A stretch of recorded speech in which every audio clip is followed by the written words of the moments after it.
ನಾನು ಶ್ರೀ ಕ್ಷೇತ್ರ ಸಂಪದಮನೆ ದೇವಸ್ಥಾನದ ಅಧ್ಯಕ್ಷರಾಗಿ ಮಾತಾಡ್ತಾ ಇದ್ದೇನೆ. ಪ್ರತಿ ವರ್ಷದಂತೆ ಈ ವರ್ಷವೂ ಕೂಡ ಜಾತ್ರೆ ಅತ್ಯಂತ ವಿಜೃಂಭಣೆಯಿಂದ ನಡೆದಿದೆ. ತುಂಬ ಜನ ಭಕ್ತಾದಿಗಳು ಊರಿನ ಹೊರಗಿನಿಂದ ಎಲ್ಲರೂ ಕೂಡ ಬಂದಿದ್ದಾರೆ. ವಿಶೇಷವ ಅಂತ ಹೇಳಿದ್ರೆ ಮಕರ ಸಂಕ್ರಾಂತಿಯ ದಿನ ಈ ಭಾಗದಲ್ಲಿ ಒಂದು ವಿಶೇಷವಾದ ಒಂದು ಹಬ್ಬದ ವಾತಾವರಣ. ಇಲ್ಲಿಯ ಸಾನ್ನಿಧ್ಯ ಅಂತ ಹೇಳಿದ್ರೆ ಜಲದುರ್ಗಾ ಪರಮೇಶ್ವರಿ ಅಂತ ಹೇಳಿ ಇಲ್ಲಿಯ ಸಾನ್ನಿಧ್ಯ ಅದು. ಹಾಗೆ ಇಲ್ಲಿ ಪಕ್ಕದಲ್ಲಿರ್ತಕ್ಕಂಥ ಚೌಡೇಶ್ವರಿ ದೇವಿ ಅಂತ ಹೇಳಿ ಚೌಡೇಶ್ವರಿ ದೇವಿ ಆರಾಧಕರಾಗಿರ್ತಕ್ಕಂಥವ್ರು ಇಲ್ಲಿ ತುಂಬ ಜನ ಕುಡುಬಿ ಸಮುದಾಯದ ಅವರು ತುಂಬ ಬುಡಕಟ್ಟು ಜನಾಂಗದವರು. ಅವರು ಆರಾಧನೆ ಮಾಡ್ಕೊಂಡು ಬಂದಿರ್ತಕ್ಕಂಥ ಅವರು ಅನಾದಿಯಲ್ಲಿ ಈ ಊರಿನಲ್ಲಿ ಇದ್ರು ಅಂತ ಹೇಳುವ ಪ್ರತೀತಿ ಇದೆ. ಹಾಗಾಗಿ ಅವರು ಆರಾಧನೆ ಮಾಡ್ಕೊಂಡು ಬಂದಿರ್ತಕ್ಕಂಥದ್ದು. ಜಲದುರ್ಗ ಇಲ್ಲಿ ಅಧಿವಾಸ ಆರಾಧ್ಯ ದೇವರು. ಲಕ್ಷ್ಮೀ ದೇವತೆ ಕೂಡ ಇಲ್ಲಿದ್ದು ಅದು ಜೈನ ಪರಂಪರೆಯ ನಿಯಮದ ಅಡಿಯಲ್ಲಿ ಇಲ್ಲಿ ಪೂಜೆ ಮಾಡ್ತಕ್ಕಂಥದ್ದು ಅಂತ ಹೇಳಿ ನಮಗೆ ಅಷ್ಟಮಂಗಲ ಪ್ರಶ್ನೆಯಲ್ಲಿ ಚಿಂತನೆಯಲ್ಲಿ ಒಳಪಟ್ಟು ಆ ನಿಟ್ಟಲ್ಲಿ ನಾವು ಇಲ್ಲಿ ಪ್ರತಿಷ್ಠಾಪನೆಯನ್ನು ಮಾಡಿ ಈಗ 5ನೇ ವರ್ಷದಲ್ಲಿ ನಾವು ಅತ್ಯಂತ ಯಶಸ್ವಿಯಾಗಿ ಈ ಕಾರ್ಯಕ್ರಮವನ್ನು ಮಾಡ್ತಾ ಇದ್ದೇವೆ. ಜಾತ್ರಾ ಮಹೋತ್ಸವನ ಇದೊಂದು ಜಾತ್ರೆಯ ರೂಪದಲ್ಲಿ ನಡೀತದೆ. ಈ ಭಾಗದಲ್ಲಿ ಬಹುಶಃ ಈ ನಮ್ಮ ಭಾಗದಲ್ಲಿ ಎಲ್ಲೂ ಕೂಡ ಜಾತ್ರೆ ನಡೆಯುವಂತ ವಿಶೇಷ ಇಲ್ಲ. ಇದೊಂದು ಜಾತ್ರೆಯಾಗಿ ಹೊರಹೊಮ್ಮಲಿ, ಇದೊಂದು ಪುಣ್ಯಕ್ಷೇತ್ರವಾಗಲಿ ಅಂತ ಹೇಳುವುದು ನಮ್ಮೆಲ್ಲರ ಅಭಿಪ್ರಾಯ ಆಗಿದೆ. ಆದರೆ ಇದು ವನ್ಯಜೀವಿ ಅರಣ್ಯ ವಿಭಾಗ ಕೊಲ್ಲೂರು ಈ ವ್ಯಾಪ್ತಿಗೆ ಒಳಪಟ್ಟಿರುವುದರಿಂದ ಅರಣ್ಯ ಇಲಾಖೆ ನಮ್ಗೆ ಯಾವುದೇ ಕನ್ಸ್ಟ್ರಕ್ಷನ್ ಅಥವಾ ಯಾವುದೇ ಸಣ್ಣ ಪುಟ್ಟ ವ್ಯವಸ್ಥೆ ಮಾಡಲಿಕ್ಕೂ ಕೂಡ ಬಂದು ಹೋಗುವ ರಸ್ತೆ ಆಗಲಿ ದೇವಸ್ಥಾನಕ್ಕೆ ಮಾಡಿಲ್ಲ. ನಾವು ಇಲ್ಲಿ ಚಪ್ರವನ್ನು ಹಾಕೊಂಡು ಶೇಡ್ ನೆಟ್ ಎಲ್ಲ ಕಟ್ಕೊಂಡು ನಾವು ಇಲ್ಲಿ ಕೂತ್ಕೊಂಡಿದ್ದೇವೆ.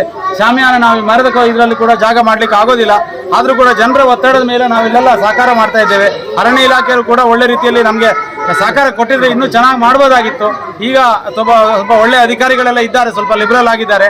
ಹಾಗೆ ಈ ಎಲ್ಲ ಕ್ಷೇತ್ರಕ್ಕೆ ಬಂದಿರತಕ್ಕಂಥ ಭಕ್ತರ ಭಾವನೆಗಳು ಅವರು ಈಡೇರಿಸುವಂಥ ಶಕ್ತಿ ಈ ಸಾನ್ನಿಧ್ಯಕ್ಕೆ ಬರಲಿ. ಇದರಿಂದ ಜೀರ್ಣೋದ್ಧಾರ ಆಗುವಂಥ ಸಂದರ್ಭದಲ್ಲಿ ಎಲ್ಲರೂ ಸಂಕಲ್ಪ ಮಾಡಿದರು, ಏನಾರು ಮಾಡಿ ಈ ಕ್ಷೇತ್ರವನ್ನು ಪುನರುಜ್ಜೀವನಗೊಳಿಸಬೇಕು.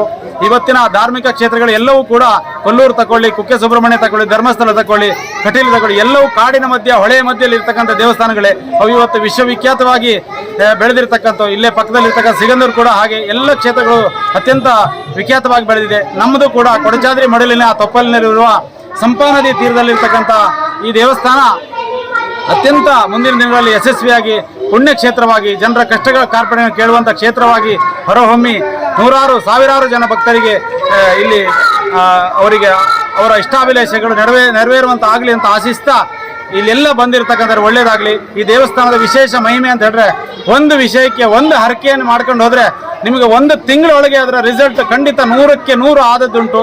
ಯಾರು 4-6 ಹರಕೆ ಮಾಡ್ಕೊಂಡು ಹೋಗಿ 1-2 ತಪ್ಪಿ ಹೋದ್ರೂ ಗೊತ್ತಿಲ್ಲ. ಒಂದು ಹರಕೆಯನ್ನು ಸಂಕಲ್ಪ ಮಾಡ್ಕೊಂಡು ಹೋಗಿ ಅದು ಆಗಲಿಲ್ಲ ಅಂತ ಹೇಳಿದ್ರೆ ನಮಗೆ ವಾಪಸ್ ಹೇಳಿ. ಯಾಕಂದ್ರೆ ದೇವರು ಚೌಡೇಶ್ವರಿ ದೇವಿ ಅಂತ ಹೇಳೋದು ಅಷ್ಟು ಪವರ್ಫುಲ್.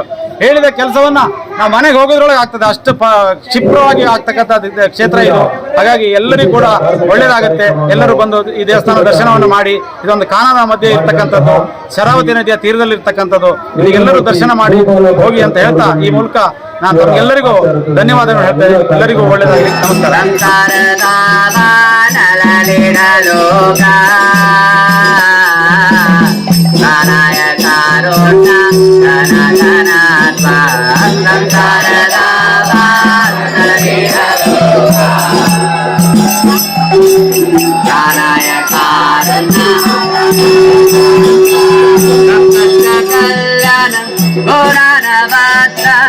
ವಂದೇ ಗುರು ಶ್ರೀ ಚರಣಾರವಿಂದ ಕಲ್ಯಾಣ